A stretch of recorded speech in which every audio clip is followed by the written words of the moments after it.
নেদারল্যান্ডসের রাস্তাঘাট, আশেপাশের জায়গা খুব সুন্দর ক্লিন করা হয়। তো আজকের ভিডিওটা আমি সেগুলোই দেখানোর চেষ্টা করছি। এই যে গাড়িটা চলে গেল, এই গাড়িটা হচ্ছে রাস্তায় যেই ধুলো, ময়লা, বালি এগুলো পড়ে থাকে সেগুলো নিয়ে নেয়।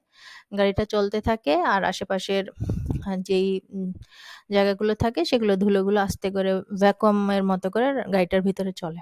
তারপরে এখানে দেখেন ঘাস কাটা হচ্ছে। আজকের ভিডিওতে আমি অনেক ধরনের ক্লিনিং জিনিসগুলো দেখাবো। এটা হচ্ছে আমাদের বাড়ির আশেপাশের জায়গাটাই।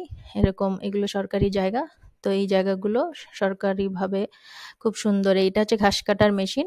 এটা দিয়ে ঘাস কেটেও ফেলে, আবার ওই মেশিনটাই আবার ঘাসগুলো নিয়েও যায়। আর এমনিতে সব জায়গা তো একভাবে ক্লিন করা যায় না। যেমন রাস্তায় যেই ময়লাগুলো থাকে সেগুলো ওই আরেকটা গাড়ি নিলো। তারপরে এই পাশের এই যে ঘাসের জায়গাগুলো, ঘাসগুলো কাটলো। এরপরে যে আশেপাশের রাস্তায় কিছু ছোট, ছোট গাছ হয়ে থাকে, আগাছা হয়ে থাকে, সেগুলো দেখা যায় যে গাড়িগুলো ওই দিক দিয়ে চালানো পসিবল হয় না। তখন হচ্ছে কিছু মানুষ থাকেন, তারা হচ্ছে তাদের সাথে মেশিন থাকে, ওগুলো দিয়ে ক্লিন করে।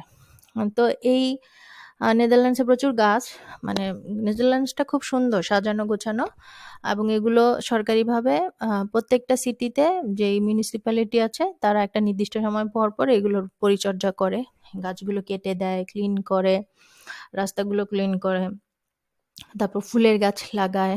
তারপরে যে বড়, বড় গাছগুলো আছে এগুলো যত্ন নেয়। উপর থেকে ডালপালাগুলো কাটে। তো এগুলো আসলে একটা নির্দিষ্ট সময় পর, পর করা হয় দেখেই, পরিচর্যা করা হয় দেখেই দেশটা সাজানো গোছানো থাকে। মানে একবার একটা গাছ লাগিয়ে দিয়ে চলে গেছে, মাঝে, মাঝে শুধু একটু পানি দিচ্ছে, আর কখনোই সেগুলো আশেপাশের জায়গাগুলো ক্লিন করছে না। এরকম করলে কিন্তু আর মানে দেশটা অনেক লম্বা সময় ধরে সাজানো গোছানো থাকবে না, এবং এরা এই দেশটাতে করে দেখেই এরকম থাকে। তো আজকে আমি একটু ডিটেলস আপনাদেরকে এই ভিডিওটা এই জন্যই শেয়ার করলাম। অনেক সময় অনেকে ভিডিওগুলো দেখে বলে যে দেশটা অনেক সুন্দর, মানুষগুলো হয়তো অনেক যত্ন নেয়। তবে আমার মনে হয় না আসলে মানুষগুলো যত্ন নেয়, সরকারও আসলে যত্ন নেয়, এই জন্য এরকম। আর এই কাজগুলো করার জন্য সরকার খুব মানে বেশি ট্যাক্স নেয়।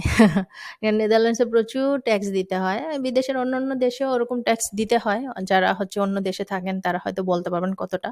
তো এই ট্যাক্সের কারণে, এবং টাকাগুলো তারা আসলে প্রপার ইউটিলাইজ করে। আমরা যেমন মানে আমাদের দেশেও কিন্তু আমরা প্রচুর ট্যাক্স দেই। হয়তো এত দেই না বিদেশের মতো, বা সবাই দেয় না।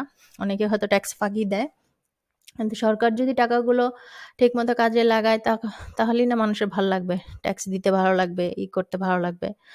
কিংবা মানুষজন যখন দেখবে যে না সরকারিভাবে আশেপাশের জায়গাগুলো ক্লিন করা হচ্ছে, যত্ন নেওয়া হচ্ছে, গাছ লাগানো হচ্ছে রাস্তাঘাটে, তখন হয়তো মানুষজন আপনার চেয়েই মানে ভদ্র হয়ে যাবে। তারা হয়তো রাস্তাঘাটে ময়লা কম ফেলবে।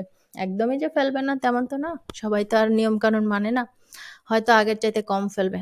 এখানেও আমি অনেক সময় দেখি, জানি না যে এই দেশের মানুষই না অন্য দেশের মানুষ, দেখে তো আর সবাইকে বোঝা যায় না। তবে রাস্তাঘাটে অনেক সময় উল্টাপাল্টা জিনিস ফেলে রাখে, খাবার খেয়ে চিপসের প্যাকেট ফেলে রাখে। তো আপনাদেরকে আমি বলছিলাম না যে কিছু কিছু জায়গা আছে যেখানে গাড়ি দিয়ে ক্লিন করা সম্ভব না, সেখানে এই যে এই ভদ্রলোক ওনারা এই যে ওনাদের এই মেশিনগুলো দিয়ে আর কর্নারের গাছগুলো, আগাছাগুলো কেটে ফেলে। একজন হচ্ছে সামনের জন হচ্ছে গাছগুলো কাটছে, আর পেছনের জন উনি হচ্ছে ওই ওনার যে মেশিনটা ওটা হচ্ছে ব্লোয়ার বলে, ওইটা দিয়ে পুরো মানে ওইখান থেকে বাতাস বের হয়, বাতাস দিয়ে ওই জায়গাটা ক্লিন করছে। এই মেশিনটা আমরা কিনেছি আমাদের এখন বাড়িতে ক্লিন করার জন্য পেছনের। ওটা দিয়ে আমাদের তো বড় একটা গার্ডেন আছে, ওখানে প্রচুর ঘাস টাস হয়, ওগুলো ক্লিন করার জন্য। সো আমি নেক্সট টাইম দেখাবো আরো ক্লোজ করে। এগুলো থাকলে ইজিলি ক্লিন করা যায়, না হয়তো ঝামেলা হয়ে যায়।